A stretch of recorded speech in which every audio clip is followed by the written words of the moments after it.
John McEnroe looked genuinely shocked. Days after he demanded Carlos Alcaraz's return on live television, photos exploded across Spain. There he was, holidaying on a $13.5 million yacht near Naples. A mystery blonde lounged beside him.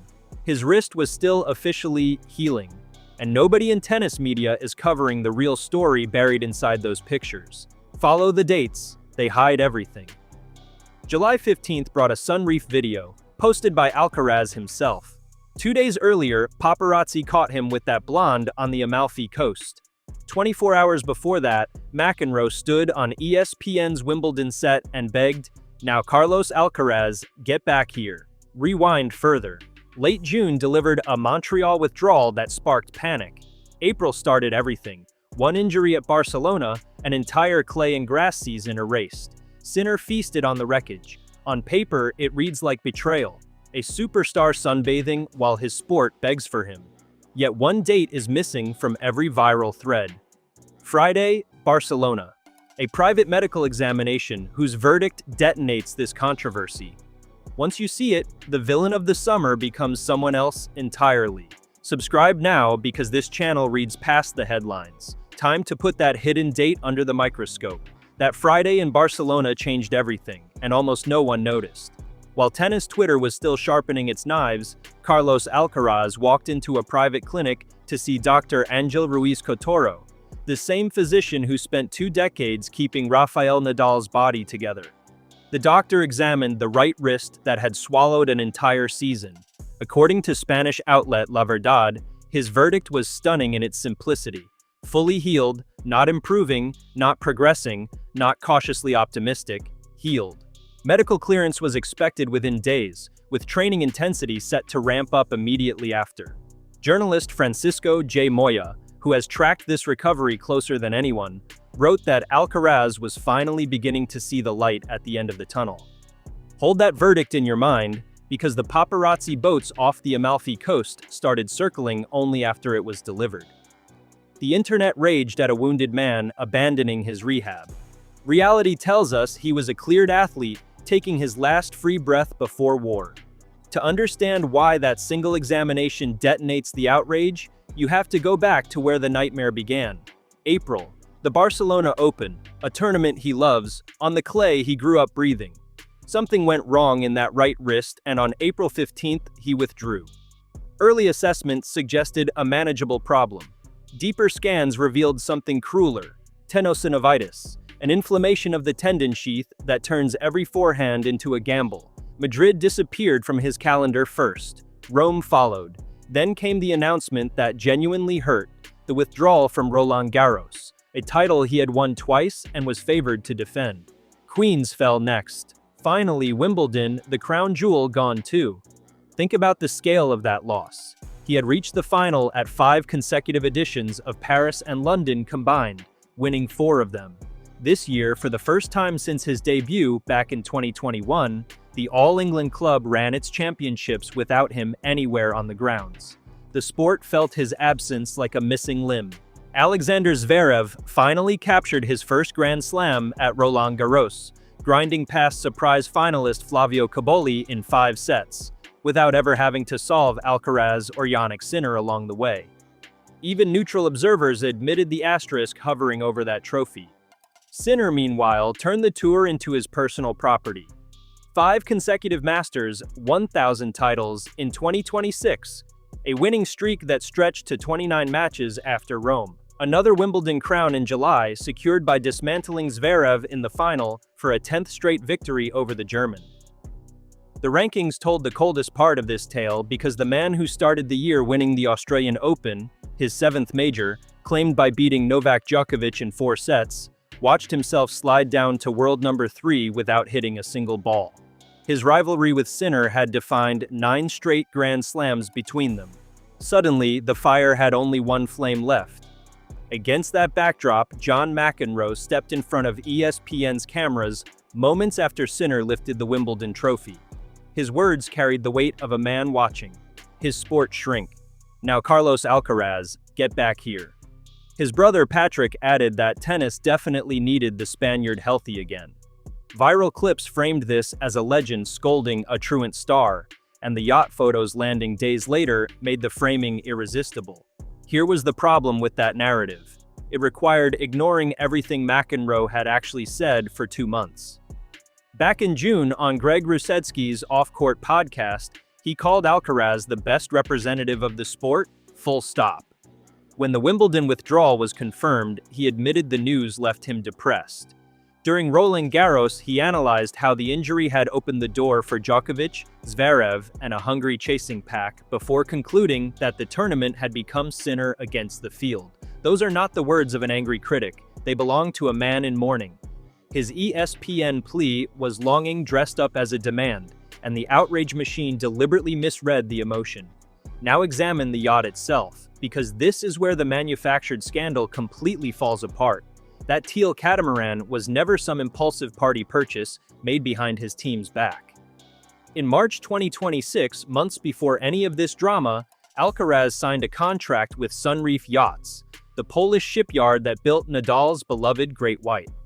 He commissioned a fully customized Ultima 88 power catamaran, a 27-meter vessel reported to be worth as much as $13.5 million, depending on which outlet you trust, and he officially became a brand ambassador for the company. The announcement came at the Palm Beach International Boat Show with full press coverage. Rob Report interviewed him about it. Forbes wrote it up. He explained that a week spent aboard a catamaran after losing the 2024 Olympic final to Djokovic taught him how much the sea helped him decompress. So when he posted that 35-second video on July 15th, tagging Sunreef while lounging on deck, he wasn't flaunting laziness. He was fulfilling a commercial obligation to a sponsor, the same way players wear watches they were paid to wear. The clip everyone treated as evidence of betrayal was, in the most literal sense, a work assignment. The criticism of his lifestyle didn't start this summer, and it's worth naming the voices honestly. Italian legend Adriano Panatta went on national television back in spring and questioned whether a player that young should even own such a boat, arguing that someone of his talent should be consumed by improvement alone. Juan Carlos Ferrero, the coach who built him from a Murcian teenager into a champion, reportedly disliked the vacation culture for years, believing professionalism should never take a holiday. Yet the most credible defense came from the least expected place. Nadal himself, the monk of Spanish tennis, the man whose discipline became scripture, waved the whole controversy away by admitting he went to Ibiza every single year of his career. If the greatest grinder this sport ever produced saw no sin in a few days of sun, the moral panic over one boat trip starts looking less like concern and more like content farming. Then there is the woman, because the tabloids made sure you noticed her. Spanish magazine Semana obtained the Amalfi photographs, and its director Jorge Barajo described the scene on Telecinco. 3 couples aboard, cliffs behind them, and Alcaraz spending his time beside an unidentified blonde. Barajo shut down speculation linking her to singer Ana Mena, whom Alcaraz had been photographed with at a paddle event in Marbella earlier this year. Some Spanish outlets have since claimed she is Claudia Canals, a Barcelona woman who runs a media agency, though Alcaraz has confirmed absolutely nothing. Before this summer, he publicly insisted he was single, explaining that a life spent living out of suitcases across 4 continents leaves little room for anything deeper. Whether romance is blooming or not, notice what the coverage did. It took a cleared athlete relaxing with friends and repackaged the moment as decadence, using an anonymous woman as the garnish on a scandal that needed inventing. Here's what those paparazzi lenses never captured, and this is the part that should genuinely shift how you see these months. Throughout the entire layoff, Alcaraz kept working in ways that border on obsessive. He was repeatedly photographed running on roads and tracks near home, maintaining his engine while the wrist rested. On court, he developed something remarkable: the ability to strike backhands without involving his right hand at all, keeping his timing alive while protecting the injury. He watched every match his rivals played, studying from his living room like a scout. He spoke about the forced pause with surprising maturity, admitting that at 14 he never possessed this kind of patience, whereas now he understands how much the process matters. There was a Bad Bunny concert, yes. A 23rd birthday celebration. Days in Portugal, where photographers noticed the cast had come off by the end of May, and a short stay on the island of Ischia. Even Paris Hilton dropped into his comments under the Yacht post. None of it contradicted the rehab. All of it happened around a training block that never stopped. He also said something during this stretch that the outrage merchants conveniently buried. In a raw interview about the injury, he declared that he refused to become a slave to tennis, openly questioning whether the modern calendar leaves any human being enough time to recover.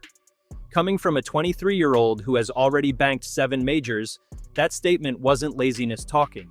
It was a warning from inside the machine. The tour watched Sinner grind through his doping suspension saga, watched Djokovic push his body toward 40, and rarely asks what the schedule extracts from the men carrying the sport. Alcaraz asked it out loud. The wrist that betrayed him in Barcelona was arguably the invoice for years of non-stop finals, and his decision to heal slowly rather than rush back broken might be the most professional choice of his career. That brings us to Montreal, the withdrawal that convinced half the internet his recovery had collapsed. The truth is almost embarrassingly boring. His camp looked at the calendar after the Barcelona examination and did the math. The wrist was ready, but match sharpness takes weeks to rebuild, and throwing a rusty champion into a Masters 1,000 draw days after clearance invited exactly the kind of setback they had spent 3 months avoiding. So they sacrificed Canada deliberately, cold-bloodedly, to protect something bigger. Cincinnati, running from August 13th, where he arrives as the defending champion. And beyond that, the real target, New York, where he defends his US Open title on the hard courts that crowned him last September. Reports in the American press have even floated the possibility of him joining Serena Williams for mixed doubles at Flushing Meadows, a pairing that would set the tennis world on fire. The Montreal decision wasn't retreat, it was a general choosing his battlefield. So run the timeline one final time with clear eyes. The doctor cleared him in Barcelona. The photos surfaced afterward. The Yacht was a sponsorship signed in March. The McEnroe soundbite was a love letter mistaken for a lecture. The training never paused, the comeback was already mapped, and the tournament he skipped was collateral in a plan built around defending a Grand Slam.